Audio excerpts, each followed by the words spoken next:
Hey Psych2Goers, welcome back. If you're new here, welcome. If you find our videos helpful, do consider subscribing. Now let's continue.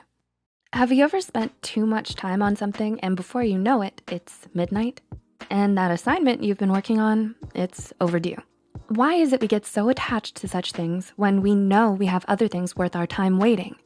You may not even realize some of these things are time wasters when you start them. So here is a list of 10 of the biggest time wasters. Are you guilty?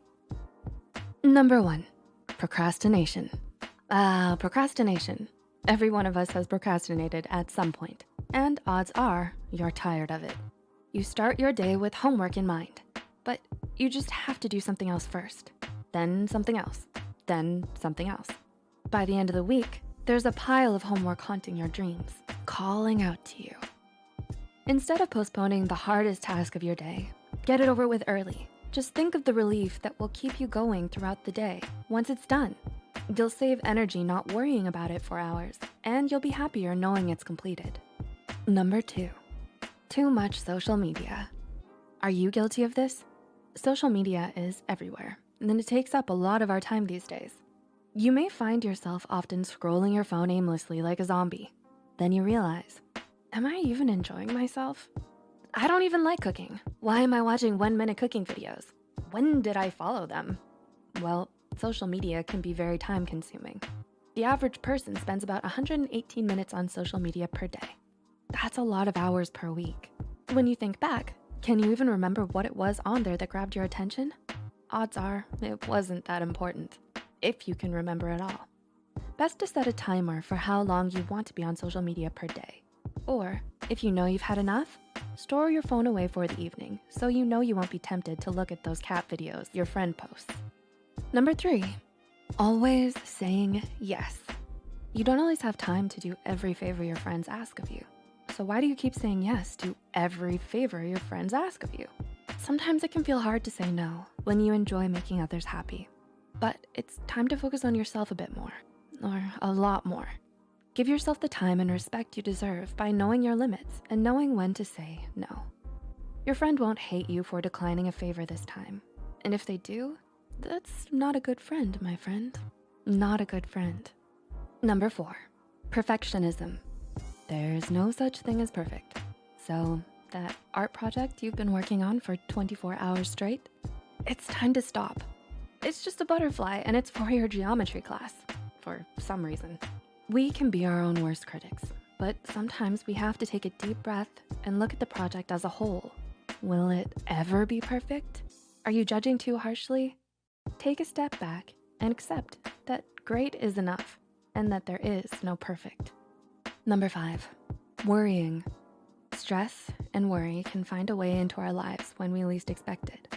Although we may be doing another task or appearing to have fun, worry can take the back seat in our minds and weigh there like a rock.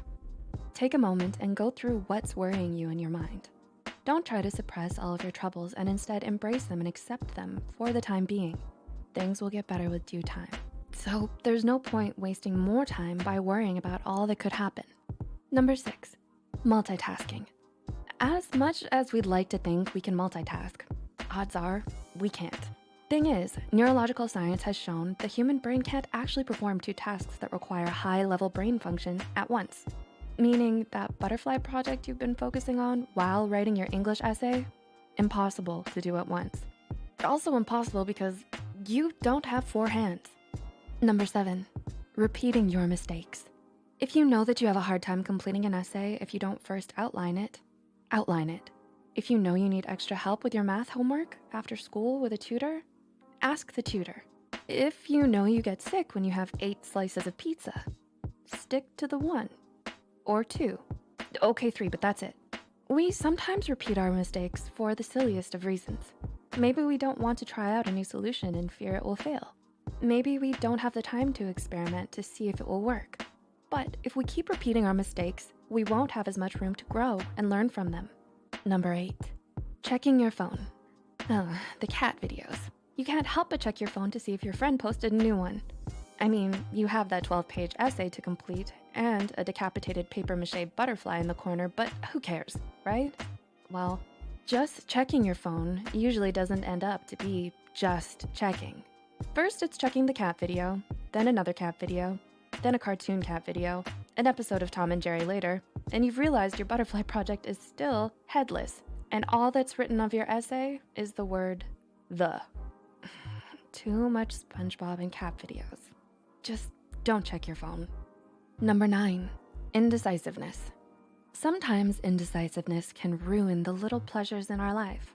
In a 1995 study, Sheena Iyengar, a professor of business at Columbia University and author of The Art of Choosing, raised the hypothesis that people might find more and more choice to actually be debilitating. Iyengar and her research assistants set up a booth with samples of jam. Every few hours, they'd switch from offering a sample selection of 24 jams to only 6 jams. 30% of customers who stopped at the small selection of jams decided to buy one, while only 3% of those who stopped at the booth containing 24 jams decided to buy one. What does this mean? Sometimes it's easier to make a choice when there are fewer options, and you simply don't overthink things. So if you're indecisive with the little things, try not to overthink every option and just go with what your gut tells you. And number 10, fear. Fear can stop us from doing a lot of things. Can you think of a time when fear held you back from doing something you truly love? Or taking a risk that could have resulted in something great? If we live our lives hidden in fear without taking any risks, we may not have as many opportunities to grow or discover something that can make us happy. Your friend won't hate you if you say no to that favor. You won't get an F if your assignment isn't just perfect. It won't be the most excruciating task of all time if you start that project you've been avoiding. So it's time to stop letting fear take the front seat in your decisions. Fear is a big time waster. Will you let fear stop you from doing something you love? If there's anything to fear, it's that of regret. So, are you guilty of these time wasters? If so, which ones? And what will you do to prevent them from, well, wasting your time? Let us know in the comment section down below. If you found this video helpful, don't forget to click the like button and share this video with someone who's guilty of these habits. Subscribe to Psych2Go and hit the notification bell icon for more content like this. And as always, thanks for watching.